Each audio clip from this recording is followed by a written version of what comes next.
नमस्कार। आज है 26 अप्रैल रविवार। आज शाम की सभी बड़ी विस्तारित खबरें लेकर एक बार फिर से मैं आपके सामने हाजिर हूं। पालघर मॉब लिंचिंग मामले को लेकर देश के हजारों साधुओं ने उद्धव ठाकरे को कड़ी चेतावनी दे दी है। वहीं पीएम मोदी की लोकप्रियता के आगे विपक्ष बौखला चुका है। उधर उद्धव ठाकरे की सीएम कुर्सी पर कानूनी पेच के साथ साथ कांग्रेस भी गठबंधन तोड़ने की चेतावनी दे चुकी है। दूसरी तरफ बीजेपी ने महाराष्ट्र में सरकार बनाने की कवायद शुरू कर दी है।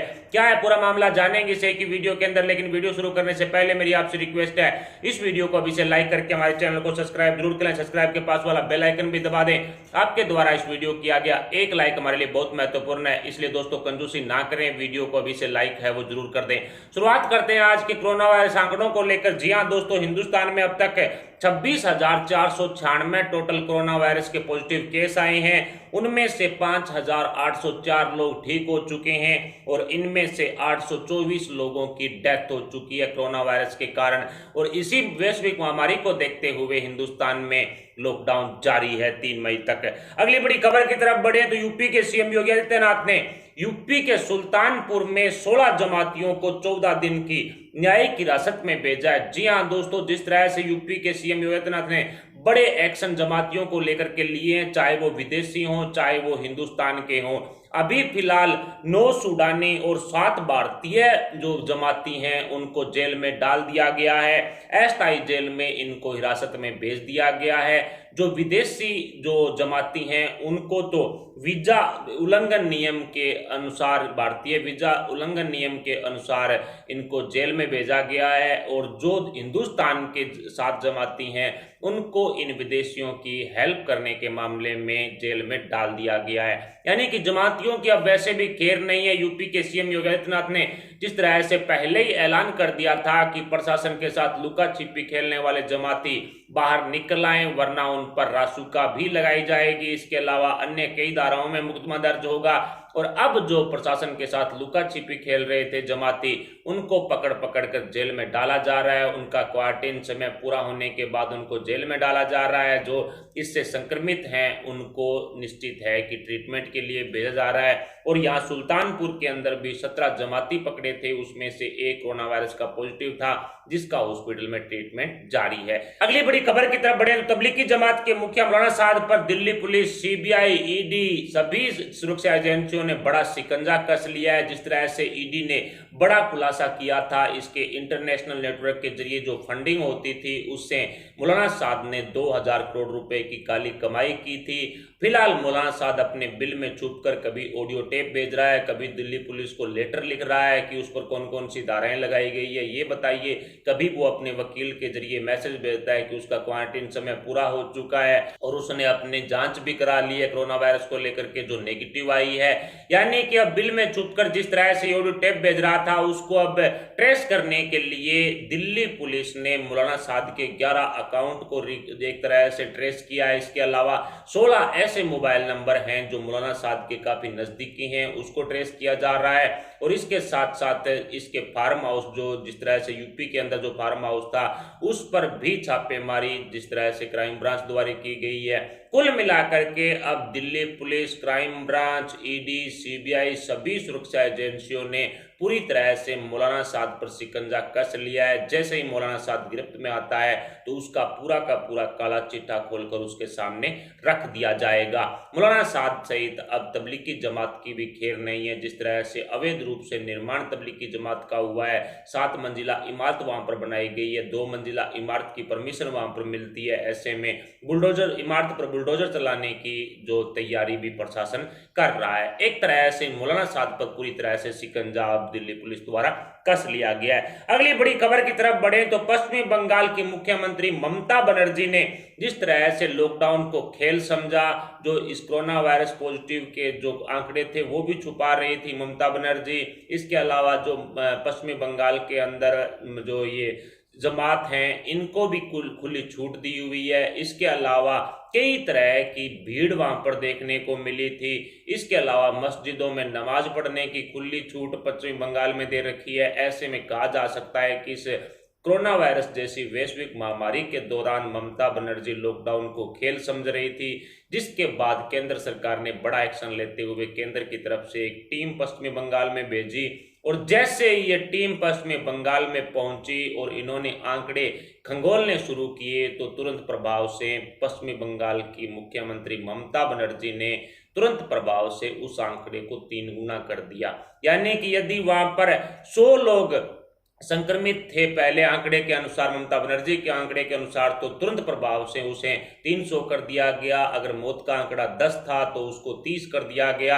यानी कि एक तरह से इस पर बड़ा खुलासा हो चुका है कि ममता बनर्जी ने जो कोरोना वायरस संक्रमित के आंकड़े वहां पर छुपाए हैं और लॉकडाउन को एक तरह से खेल समझकर लोगों को खुली छूट वहां पर दी गई है। ऐसे में कहा जा सकता है कि लोगों की परवाह ममता बनर्जी नहीं कर रही है। एक तरह से जो राज्य की जनता को मुश्किलों की ओर धकेलने का काम ममता बनर्जी कर रही थी। लेकिन अब केंद्र सरकार की टीम पहुंचने के बाद बड़ा खुलासा ममता बनर्जी के राज्य पश्चिम बंगाल से हो रहा है। अगली बड़ी खबर की तरफ बढ़े तो गुड़गांव की एक कंपनी ने रैपिड टेस्ट किट बनाई है। जी हां दोस्तों, जिस तरह से चीन से जो रैपिड टेस्ट किट आई थी वो सारी की सारी लगभग खराब निकली है। इसके लिए कई तरह के खुलासे भी हुए हैं और अब जो हिंदुस्तान में ही जो रैपिड टेस्ट किट है वो बनाई गई है और बताया जा रहा है कि अगले 1 हफ्ते के अंदर काफी ज्यादा मात्रा के अंदर जो रैपिड टेस्ट किट है वो अवेलेबल करवा दी जाएगी और ये अच्छे से काम भी कर रही है। ऐसे में कहा जा सकता है कि चाइनीज माल का बहिष्कार हिंदुस्तान करते हुए खुद रैपिड टेस्ट किट बना चुका है। अगली बड़ी खबर की तरफ बढ़े तो चीन को छोड़कर अब 1000 से ज्यादा विदेशी कंपनियां भारत में मैन्युफैक्चरिंग हब बनाने का निर्णय ले चुकी है। जी हां दोस्तों, ये मैंने आपको कम से कम 1 हफ्ते पहले भी बताया था कि विदेशी कंपनियां अब चीन को छोड़ रही है। वो अपना बोरिया बिस्तर समेट कर वहां से वापिस चली गई है और अब चीन के बराबर ही हिंदुस्तान की जनसंख्या है। ऐसे में विदेश की बड़ी बड़ी विकसित देशों की बड़ी बड़ी कंपनियों ने जो लगभग मोबाइल मेकिंग की है, इसके अलावा इलेक्ट्रिक सामान मेकिंग की है, मेडिसिन मेकिंग की है, इसके अलावा भी अनेक तरह की जैसे कोई जो इंश्योरेंस कंपनियां वगैरह, ये जो सभी कंपनियां अब हिंदुस्तान में एंट्री कर रही है, हिंदुस्तान में रहकर अपना व्यापार करना चाहती है। और जितना लॉकडाउन खुलने का इंतजार हिंदुस्तान की जनता को है उतना ही इंतजार इन विदेशी कंपनियों को है, ताकि लॉकडाउन खुलते ही तुरंत प्रभाव से हिंदुस्तान में व्यापार करना शुरू कर दिया जाए। ऐसे में 1000 से ज्यादा कंपनियां हिंदुस्तान आ रही है जो हजारों लाखों जो बेरोजगार युवा हैं उनको रोजगार देंगी और ऐसे में कहा जा सकता है कि भारत की अर्थव्यवस्था को ऊपर उठाने में इनका मुख्य सहयोग रहेगा। और 300 से ज्यादा ऐसी कंपनियां हैं जिनके साथ पूर्ण रूप से जो फाइनल बात भारत सरकार की हो चुकी है, या यूं कहा जा सकता है कि अंतिम मोहर के नजदीक इन 300 कंपनियों की चर्चा पहुंच चुकी है। लेकिन इसको लेकर के विपक्ष काफी बौखलाया हुआ है। विपक्ष प्रधानमंत्री नरेंद्र मोदी जी की लोकप्रियता के आगे जिस तरह से घुटने टेक चुका है, और या यूं कहें कि इन वामपंथी नेताओं ने, इन विपक्षों ने, विपक्षी पार्टियों ने, इसके अलावा लेफ्ट लिबरल कबाल वालों ने और इसके अलावा लुटियन गैंग वालों ने जिस तरह से मोदी विरोध से अपनी सोच को शुरू किया था, इनकी जो सोच वो यहीं पर मोदी विरोध पर ही खत्म हो जाती है। और अब प्रधानमंत्री नरेंद्र मोदी जी की लोकप्रियता का परिणाम ही है कि हजारों की संख्या के अंदर ये विदेशी कंपनियां हिंदुस्तान में अपना मैन्युफैक्चरिंग हब बनाने जा रही है। चीन को करारा जवाब भी दिया है और हिंदुस्तान की अर्थव्यवस्था को ऊपर उठाने के अंदर इन्होंने पूरा सहयोग करने की ठान भी ली है। लेकिन हिंदुस्तान में बस रहे कुछ गैर विरोधी या बोल सकते हैं कि देश विरोधी लोग जिनकी वजह से हिंदुस्तान में जो प्रधानमंत्री नरेंद्र मोदी जी को सिर्फ कोरोना से ही नहीं बल्कि इन देश विरोधियों से भी लड़ाई करनी पड़ी है। यानी कि कोरोना वायरस के साथ साथ देशद्रोहियों से भी लड़कर भी प्रधानमंत्री नरेंद्र मोदी जी हिंदुस्तान के नंबर 1 लोकप्रिय नेता हैं, सब लिस्ट में सबसे ऊपर हैं। इस तरह की कई बार रेटिंग जो अमेरिका सहित कई देशों की कंपनियां जो रेटिंग है वो दे चुकी है। कुल मिलाकर के प्रधानमंत्री नरेंद्र मोदी जी की लोकप्रियता का ही कारण है कि 1000 से ज्यादा विदेशी कंपनियां अब हिंदुस्तान में अपना मैन्युफैक्चरिंग हब बनाने जा रही है, जिसकी वजह से पूरा विपक्ष लोटपोट हो चुका है, या बोल सकते हैं कि पूरी तरह से बौखला चुका है। और जिस तरह से जब इनके मुंह से कोई भी जबान से कुछ भी निकलता है तो हमेशा हिंदुस्तान के विरोध में ही निकलता है, और हमेशा केंद्र सरकार निशाने पर रहती है इनकी जबान के। लेकिन अब इन 1000 कंपनियों की हिंदुस्तान में एंट्री ने एक तरह से विपक्ष की जुबान पर ताला भी लगाया है। प्रधानमंत्री की नरेंद्र मोदी जी की लोकप्रियता ही है जिसकी वजह से विकसित देशों ने हिंदुस्तान को मैन्युफैक्चरिंग हब के रूप में चुन लिया है। अगली बड़ी खबर की तरफ बढ़े तो मुंबई के 3 अस्पतालों में कोरोना से 3 डॉक्टर और नर्स हैं वो संक्रमित पाए गए हैं। ऐसे में कहा जा सकता है कि जब स्टाफ खुद इस कोरोना वायरस से पॉजिटिव होगा तो निश्चित है कि जनता में इसके नेगेटिव परिणाम निकलेंगे। और ऐसे में अब महाराष्ट्र में 7628 कुल जो केस आ चुके हैं, जिनमें से 1076 लोग ठीक हो चुके हैं, 323 लोगों की मौत हो चुकी है। महाराष्ट्र हिंदुस्तान का सबसे पहला और सबसे बड़ा वो राज्य है जिसके अंदर सबसे ज़्यादा कोरोना वायरस के संक्रमित पाए गए हैं। और ऐसे में महाराष्ट्र के अंदर कांग्रेस, एनसीपी और शिवसेना 3 पार्टियों की एक मिलीजुली खिचड़ी सरकार है। वहां पर निश्चित है कि ये कोरोना वायरस के संक्रमित लोग हैं वो ज़्यादा पाए गए हैं। अगली बड़ी खबर की तरफ बढ़े तो उद्धव ठाकरे अब अपनी सरकार पर जिस तरह से दबाव बने हैं, उद्धव ठाकरे को जिस तरह से साधु संतों ने बड़ी चेतावनी दी है पालघर मामले को लेकर, अब उससे छुटकारा पाने के लिए या उसके लिए अब उद्धव ठाकरे जो साधु संतों के संपर्क में हैं, जिस तरह से जानकारी मिल रही है उससे पता चल रहा है कि जुन्ना अखाड़ा और निर्मोही अखाड़ा के जो साधु संत हैं, धर्म गुरु हैं, उनके संपर्क में हैं उद्धव ठाकरे। जिस तरह से जो 3 मई के बाद लॉकडाउन खुलने के बाद जिस तरह से उद्धव सरकार को घेरने का जो निर्णय साधु संत ले चुके हैं, उसको लेकर के उद्धव ठाकरे उनसे संपर्क कर रहे हैं और कहीं ना कहीं ये समझाने की कोशिश कर रहे हैं कि ये जो मॉब लिंचिंग की गई है ये सांप्रदायिक रंग नहीं था, लेकिन स्पष्ट जांच में होगा, एनआईए या सीबीआई जांच करेगी, तभी पता चलेगा कि पालघर मामले को लेकर के वाकई कोई सांप्रदायिक मामला था या फिर जो किस तरह से इस पूरे मॉब लिंचिंग की घटना को अंजाम दिया गया। लेकिन इतना निश्चित है कि वहां पर एनसीपी नेताओं की तरफ से कुछ ना कुछ जरूर किया गया है। एनसीपी और सीपीएम के नेता जिस तरह से वहां मौजूद थे, उसके अलावा वहां की जो महिला सरपंच थी चित्रा चौधरी, उन्होंने भी बताया कि एनसीपी के नेताओं के आने के बाद भीड़ किस तरह से सीटियां बजाने लग गई थी, किस तरह से उनके नाम के नारे लग रहे थे। उसके बाद भीड़ बेकाबू होकर के उन साधुओं के साथ मारपीट करती है। और ऐसे में पंगु महाराष्ट्र पुलिस को लेकर के भी साधु संत काफी नाराज चल रहे हैं। लेकिन अब उद्धव ठाकरे साधु संतों और धर्म गुरुओं को मनाने में जुट गए हैं और बताया जा रहा है कि उनके संपर्क में ये चल रहे हैं। अगली बड़ी खबर की तरफ बढ़े तो पालघर मॉब लिंचिंग मामले को लेकर के आज शाम 6 बजे हिंदुस्तान के सभी साधु संत 2 मिनट के लिए दिया जलाकर जो मॉब लिंचिंग के मामले में जो 2 ड्राइवर और एक ड्राइवर और 2 साधु जो इस मामले के शिकार हुए थे, उनकी आत्मिक शांति के लिए 2 मिनट के लिए दिया जलाएंगे आज शाम 6 बजे। यानी कि उनके नाम की श्रद्धांजलि है वो साधु संतों द्वारा दी जाएगी। पूरे हिंदुस्तान में आज इस पर्व को साधु संत मनाने जा रहे हैं, या यूं कहें कि 2 मिनट के लिए आज शाम 6 बजे दिया जलाकर ये सभी साधु संत जो मॉब लिंचिंग के शिकार हुए थे उन साधुओं को श्रद्धांजलि अर्पित करेंगे। अगली बड़ी खबर की तरफ बढ़े तो महाराष्ट्र में फंसे प्रवासी मजदूरों की घर वापसी के लिए केंद्र से बातचीत चल रही है। इस तरह की बात उद्धव ठाकरे ने टीवी के सामने आकर कही है।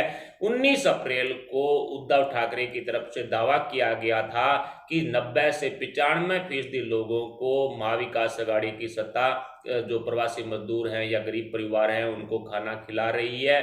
और ऐसे में अब उनका दावा खोखला भी नजर आया, क्योंकि पिछले दिनों ही आपने देखा कि मुंबई से गोरखपुर के लिए कुछ मजदूर साइकिल पर ही रवाना हो गए थे और उनका स्पष्ट आरोप था कि टीवी पर बैठकर जो उद्धव ठाकरे की तरफ से दावे किए जाते हैं वो बिल्कुल खोखले हैं और धरातल पर उनको कोई खाना नहीं मिलता, ऊपर से किराएदार उनको किराए के लिए तंग करते हैं। ऐसे में अब उनका अपने घर वापसी के जाना है वो मजबूर हो जाना, उनका एक तरह से सब्र का टूटना था। जिस तरह से प्रवासी मजदूरों ने अब तक सब्र कर रखा था, जिस तरह से उनको काम भी नहीं मिल रहा था, मजदूरी भी नहीं मिल रही थी, खाना भी नहीं मिल रहा था, यहाँ तक कि जो किराएदार है वो किराए के लिए तंग भी कर रहा था।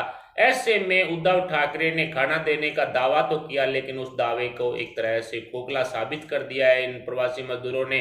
और कहा जा सकता है कि प्रवासी मजदूरों को किसी तरह का कोई खाना उनको नहीं मिला।